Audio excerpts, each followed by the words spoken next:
Hello, tuni cookie channel veho jo se na bon win liam na hiki na win chule subscriber ho na bon win na damso ke deu ka ta sanin tuni a hi chiwa product thum ho hi unboxing in bol deu avet la na jong hin nei deu aban le ippa ki jangham ti jong in sei deu hi in koi to bang hi chi cookie channel subscribe nai lo na mobile subscribe an ki bol win aji chu software zat dang jong hong ki sei ji a hi chiwa hi chair chu a hi ta in hi chi a ki fit zowa ko na chu na hi ta hi ki ve a hi in na hi chi a look dan avet dan chu a hi in aban kit na hi ga ve kit leo hen hi chi mouse pad extra large a hi in na extended mouse pad akitin hi chiong hi man hlom ta anangin hi chi sanga man hlom zo ang na ki cho thei a hi aban kit na hi ga ve kit leo hen koi to bang computer to internet to no ma a hi wanga la internet nei lo mobile to connect nom na mobile hi chiong poi mo ding a hi chiong hi in sei deu hi in to a hi unboxing cho an pan taw hi te hi chi hi tp link ki te pa cho a hi in koi to bang computer to mobile network no mobile internet mang cha connect nom na mobile chong poi mo ding hi in aban le chepa hi a hi ai le chun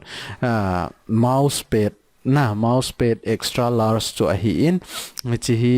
masanga chu mouse pad ho hi ga all the rai le khut pe ti ho bo a hi in a hin la to a hi chepa hi iti pham ti anawe hi tin aban le chi a receipt a hi na chi receipt na hi in a receipt le payment slip a hi in chi an jo ang cha man kan vet sa ta in aban le chi tp link computer to connect na ding pa hi ito bangham ti cho an ve hi tin hi chi nan da ya le laptop hen lang desktop hi zong le USB to na khona to na mobile internet na ko na chu na mobile la hotspot na on ai le chiwa ko na chu na za jeng the hi na chi chu a hi in to a hi plastic hoi a sai na ga koi do hi tin a ban bana an ve hi ti chi mouse pad pa ga hong la hi tin i ti pha ham ngai lo le i to bang quality ham ti chu ga ve hi tin chi video hi a chom thei pe na in sim de wa hi in nga le lo helin an ve hi ti chi lai ve leo hen chi a mouse pad pa cha hi in robel munni a kanavin hi chi tu lai table ai khut na inga mai le na ji a hi na I khut na ji a hi in a hin la hi chi mouse pad hi na nop ma na ga zil lut na nop na koi the hi in nom ta hi chi a za dan hi vele chun hi chi wa hi keyboard to ga te lewan keyboard sangon double a lien joy keyboard koi nunga chong mouse koi na ding space kit na lai a hi na cha le na lien a hi aban le chung lang hi nam set na name de hi in aban le anoi lang pa hi rabal kit na hi na anoi lang pa hi ga velo hen hi chi mouse pen hi hal khat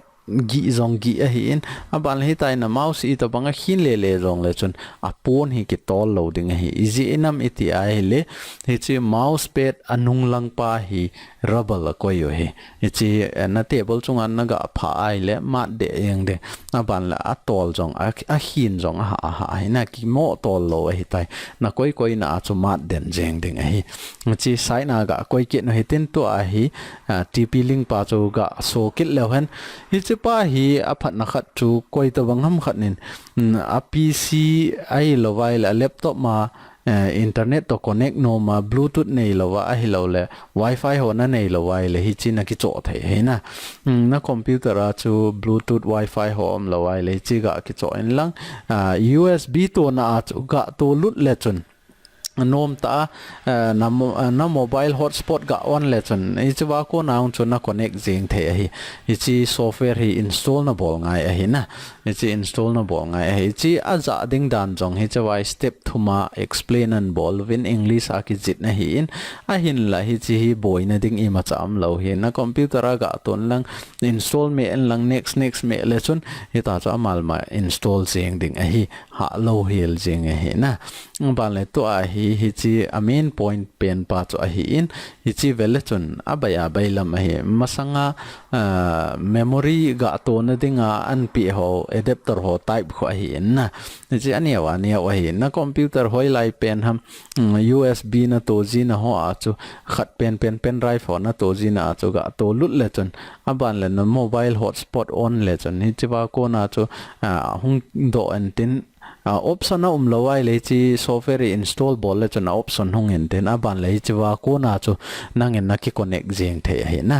to a hi chair pa ga sei kit lewan hi chi amazon a hi chong hi amazon a ki all the hi in ban le hi chi a site na kho alim zong na mu deu ka ta sanin hi chi wa ko na hun he the deu ai ta hi chi chair hi itiam khana computer na to na ta ai le I to na ho ta te ngai le to hung na ji to na hung ki chim ji a hi na a hin lei chi man hlom ta sang som no ya na mo the a hi in hi chi akung a hi in a sai na ga koi ke no hi tin ban le to a hi ai khat na ding ki ngai na ding pa hi in asunga he akan de no wen chi ga tan bong hi tin ban le chi ga la do lew han chi ga la do hi tin an no ya hi khat jong an koi do en chong ga la ro tin a keng hi na cha keng hi in a keng long hi sai na ga koi kit no hi tin a ban le to a hi a kingai na pen na e che a kingai na pen kho hi anong langa kingai na ding pen kho hi in e chong hi nalta stylist ta hi in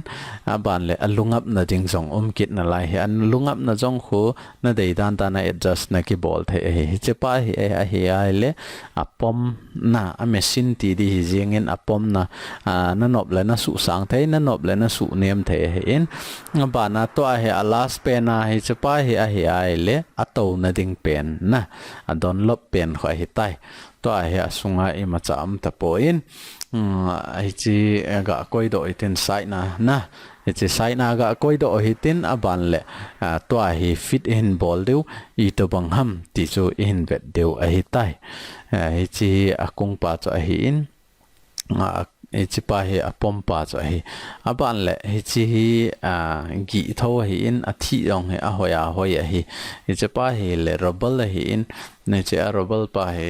plastic pa ga la do hi tin aban le itiam khana na su sanga jong le che a thi akan na pa hi a do lo na dinga adal jong a koi ki na ven na hi cho yong chu ma hi in nang man na dei dan na su sang thei na su nem thei I to banga su nem lang su sang jong le chan hi chi rubble thum akit thop dil omen I cho hin a cover jing thei a hi ita hi na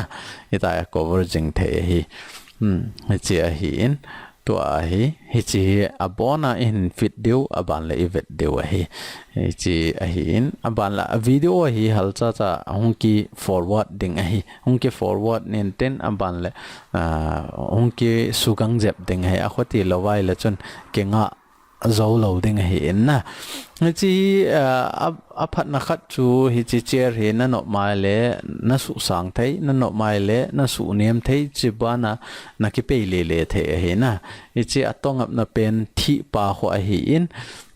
hi chi hi tai na to ding na to zo tiang le hi tai na pe le ding hi chalai a pom na a hi in na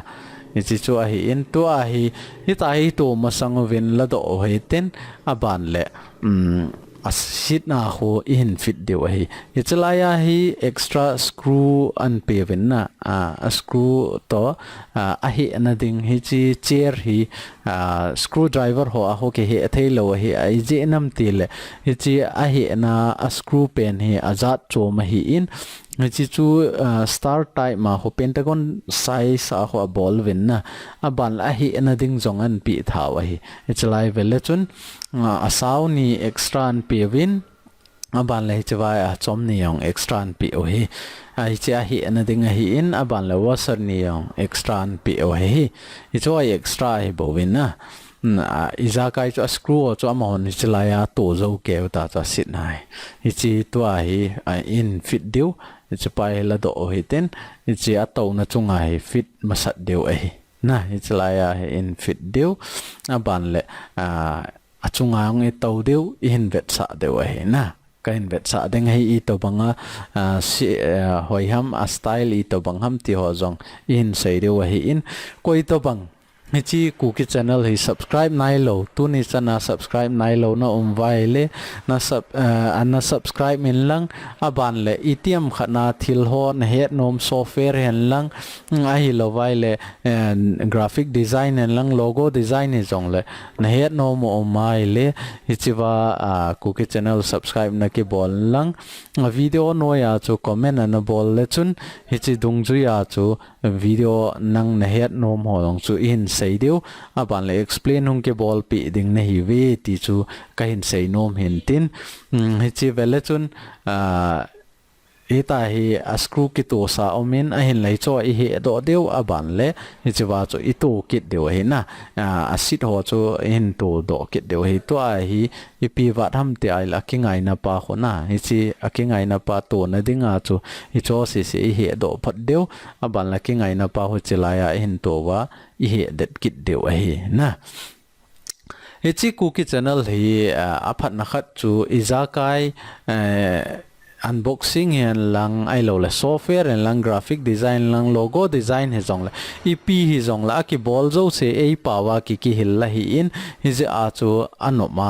nang hon jong na het theme deu ka ta sanin tu la ya chu thil khat ega bola het theme lo wa le youtube ma ki cha ki veji a hi in a hin la english pawan se yo a hi lo la kol pawan se tieng le i pawa hi lo tieng le ke theme ji lo a hi in a hin la hi chiwa hi iza kai ei pawa ke se hi ja chu na boi deu ka ta san pon na het theme so ke deu ka ta san ne na ja chu hi chi hi abana jong khang to hen ka het lo ho jong heng e na ti ai le hi chi chu support in a ball win ti chu kan sei nom hin tin hi chi wa asai lang khat na he ga velo jong kol pa hi en ama hi ke advertiser aung ka za azi aban le cameraman aung ka no phat le ka za azi ka dei de ya ka ga so le le ji a hi na ama hi ke no ya na tong a hi in hi ja chu ka hin za azi a hi bo ve ama hi kol la hi na ei mi hi lo a hi ama zong hin hoi ta anavet ji a hi ka thil siam ho hi ban le to a hi fit zo de wa hi ta in hi chi hi chi look chu avet dan chu hi chi a hi tai na hi chi a hi in to a na veleu chan kol oi po pa hang ke pele le ding a hi tai chi kon ki su ne ki ta tha na thanom ji a ha ma ong hi chi a hi in to a hi vetang an so le le ki ta a fel a hi na tại tàu đinh hiện à bạn lại nó nộp phát lẽ nó nung lăng ha nè dòng lại chun niệm su đinh ai vàng cho hũ đinh tiêu cho lẩu hiện na chỉ smooth thật riêng hiện nó mà hiện năng nhân dòng nó đây là nên cái all the take cái say mà bằng cho nói ya hay link hiện biển cái tên chỉ cho cả miệng là chun direct ngay chỉ link cho nó chỉ đinh chỉ sang mà hôm cho ông nó cái chỗ thấy hiện na tôi hen call pa ki pe le ga ve hetin asit jong he vela cha nung langa ko nai vet naung la smart thet jeng he na I chi nang en jong na de ai le ina heta towa computer ho bolding na ti ai le computer ho nom ta na mi the hi na hi chi chan chu tu ni cookie channel unboxing e ga bol the hin tin koi to bang henom pe na vai le hi chi chu nen ki do ki the hi ka ki pa